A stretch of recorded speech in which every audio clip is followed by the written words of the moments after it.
வெங்கட்டம்பட்டி கோதண்டராமர் கோவிலில் 62ஆம் ஆண்டு ராம நவமி பெருவிழாவை முன்னிட்டு சீதாராமர் திருக்கல்யாணம் நடந்தது.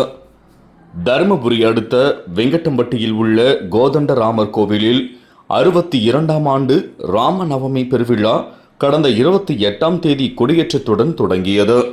அன்று பலராமருக்கு எந்திர பிரதிஷ்டை, அஷ்டபந்த பிரதிஷ்டை நடந்தது. இரவு சீதாராமர் கருட வாகனத்தில் திருவீதி உலா வந்து பக்தர்களுக்கு அருள்பாலித்தார். விழாவின் முக்கிய நாளான 29ஆம் தேதி காலை மங்கள இசை, கோதண்டராமரின் ஜனன விசேஷ ஹோமங்கள் நடந்தது. காலை 10:30 மணி முதல் 12 மணிக்குள் சீதாராமர் திருக்கல்யாணம் நடைபெற்றது. அதனைத் தொடர்ந்து பக்தர்களுக்கு அன்னதானம் வழங்கப்பட்டது. மாலை 6 மணிக்கு குத்துவிளக்கு மற்றும் சுமங்கலி பூஜை நடந்தது. இரவு 9 மணிக்கு மின் விளக்கு ரதத்தில் பூ அலங்காரத்தில் கோதண்டராமர் சீதாதேவி திருவீதி உலா நடந்தது.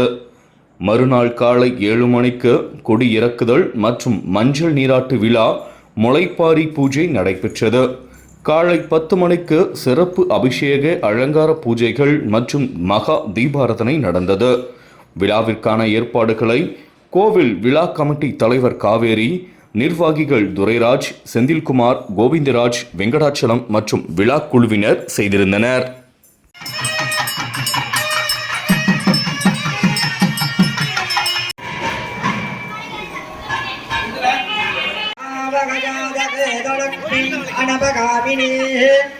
யக்ஷாம் இரண்யம்